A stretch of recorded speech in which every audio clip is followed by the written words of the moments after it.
दोस्तों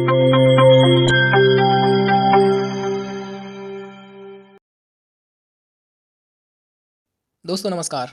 Gravitas study point में आपका स्वागत है। दोस्तों इस वीडियो में हम डिस्कस करेंगे यूनियन पब्लिक सर्विस कमीशन के बारे में। अक्सर यहाँ से प्रश्न पूछ लिया जाता है, या तो यूपीएससी संस्था के बारे में पूछ लिया जाएगा कि यह वैदिक संस्था है या संवैधानिक संस्था है। इससे संबंधित आर्टिकल्स से प्रश्न पूछ लिया जाता है, या इसके अध्यक्ष से संबंधित प्रश्न पूछ लिया जाता है। ठीक है, अगर वीडियो अच्छा लगे तो प्लीज़ चैनल को ज़रूर सब्सक्राइब करके बेल आइकन को भी दबाना, और पॉसिबल हो तो वीडियो को शेयर भी करना। ओके, चलिए वीडियो शुरू करें। यूपीएससी भारत का केंद्रीय भर्तीकर्ता संस्थान है। इसका मतलब है कि भारत के विभिन्न डिपार्टमेंट्स में जो ऑफिसर रैंक की भर्तियां निकलती हैं, उनका सिलेक्शन करना, उन कैंडिडेट्स का सिलेक्शन करके उन डिपार्टमेंट्स को प्रोवाइड कराना। ठीक है, ये उसका काम है, मेन काम यही है।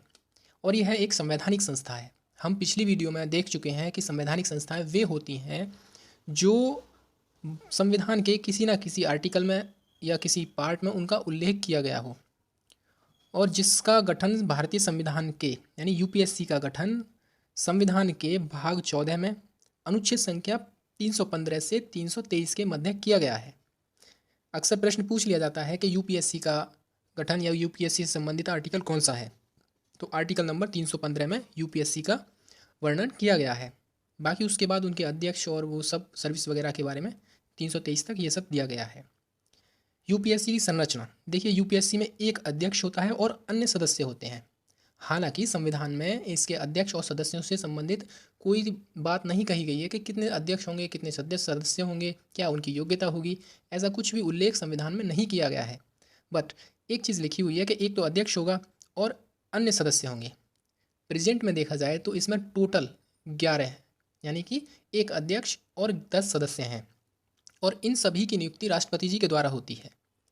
राष्ट्रपति ही आयोग की संरचना का निर्धारण करते हैं, यानी कि इसमें कितने सदस्य होंगे, अध्यक्ष कौन होगा, ये सब राष्ट्रपति जी निर्धारित करते हैं। राष्ट्रपति जी का मतलब है मंत्रिपरिषद। संविधान में इनकी योग्यता से संबंधित प्रावधान नहीं किए गए हैं। हालांकि यह आवश्यक है कि इसके आधे सदस्य सरकार या राज्य सरकार के अधीन कम से कम 10 वर्ष का अनुभव होना चाहिए। हम अक्सर देखते हैं कि यूपीएससी के जो सदस्य होते हैं वो कभी ना कभी उन्होंने भी एग्ज़ाम यूपीएससी का क्वालिफाई किया होता है, और अब वो यूपीएससी के सदस्य होते हैं। ठीक है, चलिए देखिए, अध्यक्ष और सदस्य की सेवा शर्तों को निर्धारित करने का अधिकार राष्ट्रपति जी को है। यूपीएससी के अध्यक्ष और सदस्य पद ग्रहण की तारीख से लेकर 6 वर्ष या 65 वर्ष की आयु, इनमें से जो भी पहले हो जाए तब तक वे अपने पद पर बने रहेंगे। हालांकि इससे पहले भी वे अपना त्यागपत्र राष्ट्रपति जी को दे सकते हैं, और उनको उनके पद से हटाने की प्रक्रिया भी है, उनका प्रावधान भी किया गया है संविधान में। उनके कार्य अखिल भारतीय सेवाओं में नियुक्तियों के लिए परीक्षाओं का आयोजन करना, जैसा कि अभी हमने डिस्कस किया था कि यूपीएससी एक भर्तीकर्ता संस्थान है, और इसका काम सिर्फ इतना है कि विभिन्न डिपार्टमेंट्स में निकलने वाली ऑफिसर रैंक की भर्तियों को वहाँ कैंडिडेट को एग्ज़ाम के थ्रू सेलेक्ट करके फिर से उन डिपार्टमेंट्स को प्रोवाइड कराना है उनको। ठीक है, ये काम है इसका मेनली। चलिए महत्वपूर्ण अनुच्छेदों के बारे में अब हम चर्चा करें।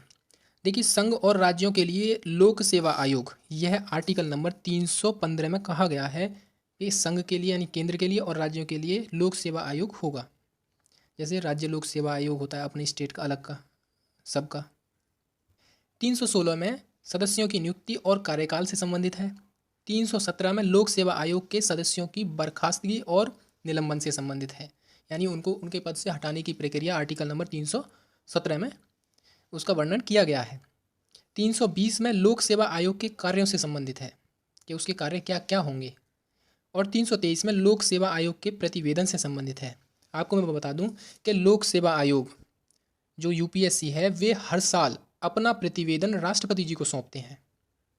ठीक है, उसी प्रकार राज्य में होता है, जो स्टेट होता है, स्टेट पब्लिक सर्विस कमीशन होता है, वे अपना प्रतिवेदन प्रत्येक वर्ष गवर्नर को सौंपते हैं, जो राज्यपाल होते हैं उस स्टेट के। ओके, चलिए अनुच्छेद संख्या 312। देखिए, अक्सर यह प्रश्न पूछ लिया जाता है कि अखिल भारतीय सेवाओं का उल्लेख किस अनुच्छेद में किया गया है, तो वह अनुच्छेद है 312, और याद रखना यूपीएससी का उल्लेख 315 में किया गया है। अखिल भारतीय सेवा अधिनियम 1951 में पास हुआ। ध्यान रखना इस चीज़ को, अक्सर पूछ भी सकता है। और भारत में लोक सेवाओं की 3 श्रेणियां हैं। ध्यान रखना, लोक सेवाओं की 3 श्रेणियां हैं। पहली है अखिल भारतीय सेवाएं, यानी कि अखिल भारतीय सेवाओं का मतलब है जो केंद्र और राज्य दोनों के लिए काम करें। एक होती है केंद्रीय सेवाएं, यानी कि वे सर्विसेज जो केवल केंद्र के लिए काम करती हैं, ऐसे एम्प्लॉय वो केंद्रीय सेवाओं के अंतर्गत आएंगे। और वे एम्प्लॉय जो केवल राज्य के लिए काम करें हों तो वे राज्य सर्विस में कहलाएंगे। देखो, वर्तमान में भारत में 3 अखिल भारतीय सेवाएं हैं। एक तो IAS है, एक IPS और एक IFS।